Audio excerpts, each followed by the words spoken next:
Alors, avec l'ensemble des avancées technologiques en 2023, il est essentiel et légitime de se poser la question, faut-il encore travailler avec un agent immobilier? Et la réponse est non. Si vous êtes à l'aise dans le droit immobilier, que vous connaissez l'ensemble des processus de la vente d'un bien, que vous êtes à l'aise pour la négociation, que vous avez un appareillage de qualité et que vous avez du temps, finalement, vous n'avez pas forcément besoin d'un agent immobilier. Dans le cas contraire, dans cette vidéo, je vais vous expliquer pourquoi vous serez enclin à avoir besoin d'un agent immobilier en 2023. C'est parti. Le processus de vente d'un bien immobilier est un processus qui peut être très long. Il prend en général entre 2 mois et demi et 4 mois et demi. Donc comme vous voyez, c'est un processus qui prend assez de temps et qui peut être très énergivore. Et donc c'est pour ça qu'il est essentiel de travailler avec un professionnel qui va pouvoir vous aider à traverser l'ensemble de ce processus. Donc ce processus est décomposé en plusieurs étapes, on en a en tout 9. On ne va pas forcément aller en profondeur aujourd'hui dans cette vidéo, dans l'ensemble de ces étapes, mais je vais vous essayer d'expliquer pourquoi ces étapes elles sont importantes et en quoi elles vont vous aider à vendre votre bien correctement. Dans un premier temps, le professionnel, donc l'agent immobilier ou l'agent commercial ou le mandataire immobilier, va prendre un rendez-vous avec vous et il va pouvoir vous aider à estimer votre bien. Si vous surestimez votre bien, il ne sera pas forcément vendu. Si vous sous-estimez votre bien, vous allez perdre de l'argent. Et c'est pour ça que l'agent immobilier il va vous aider à trouver le prix le plus juste du marché pour votre bien. Lorsqu'il va prendre rendez-vous avec vous, l'agent immobilier va s'intéresser à l'ensemble des informations que vous allez lui fournir et qui va chercher lui aussi pour pouvoir estimer le prix juste de votre bien. Dans un premier temps, admettons que c'est une maison individuelle, il va regarder la surface de la parcelle, il va regarder aussi la surface habitable de votre bien, il va se focaliser aussi sur les diagnostics de performance énergétique et puis par la suite, il va élargir ses recherches dans votre quartier pour estimer votre bien immobilier. Une fois que ce prix est établi, que vous vous êtes mis d'accord avec votre agent immobilier, à ce moment-là, il y a une seconde étape qu'on appelle l'étape de la diffusion. Votre bien étant estimé, l'agent immobilier va prendre des photos ou des vidéos de votre bien et il va pouvoir les travailler pour ensuite les mettre en ligne sur des sites internet ou tout simplement les promouvoir si c'est une agence dans sa vitrine pour pouvoir la présenter à des futurs acquéreurs. Donc il faut savoir que la diffusion aujourd'hui elle se fait quasiment essentiellement sur internet et 95% des ventes aujourd'hui sont effectuées via internet. Les agents immobiliers ont la possibilité d'avoir une forte diffusion sur l'ensemble des réseaux sociaux. En tant que particulier, vous avez quelques possibilités, notamment le Bon Coin, éventuellement Paris Vendu, Se Loger, mais l'agent immobilier a plus de possibilités que ça. Il va pouvoir mettre votre annonce en ligne sur beaucoup plus de sites. Ça va donc augmenter votre audience et vous donner la possibilité de trouver l'acquéreur idéal. Une fois que l'étape de la diffusion faite, à ce moment-là, l'agent immobilier va recevoir les premiers appels, les premiers messages via les réseaux sociaux pour les renseignements. Donc, les futurs acquéreurs vont venir, vont demander des renseignements à l'agent immobilier qui va leur donner. Mais en même temps, l'agent immobilier va s'intéresser aussi aux potentiels acquéreurs. Ce qui est important de savoir, c'est que aujourd'hui, pour ne pas faire ce qu'on appelle du tourisme immobilier, c'est-à-dire faire des visites pour faire des visites, l'agent immobilier va chercher à identifier le profil de l'acquéreur qui est idéal pour votre bien.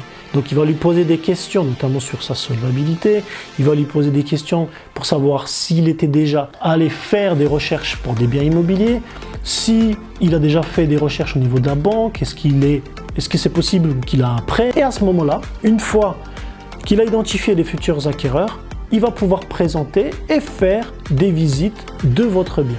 Un des avantages de travailler avec un agent immobilier, c'est qu'il va s'assurer que votre bien, votre maison, votre appartement est toujours bien mis en valeur lors des visites. C'est-à-dire qu'il va s'assurer qu'il y a un bon homestaging pour que lorsqu'un acquéreur potentiel arrive dans votre maison, il va pouvoir se projeter. Une fois l'étape des visites terminée, à ce moment-là, l'acquéreur va avoir un petit peu de temps pour réfléchir et éventuellement s'il est intéressé par le bien, il va pouvoir proposer une proposition d'achat. Cette proposition d'achat elle va être importante parce que finalement, si vous en avez plusieurs, la stratégie de la négociation ne sera pas la même que si vous avez qu'une seule proposition d'achat. Cette proposition d'achat peut être soit au prix, soit tout simplement, elle peut être négociée un petit peu en dessous du prix que vous demandez. À ce moment-là, finalement, vous allez recevoir un appel de votre agent immobilier qui va vous dire qu'est-ce que vous en pensez, est-ce que vous êtes intéressé par ce prix-là ou est-ce que vous voulez faire une contre-offre. Admettons que tout s'est passé bien, que vous avez eu votre prix demandé, le professionnel immobilier va tout simplement organiser ce qu'on appelle un compromis.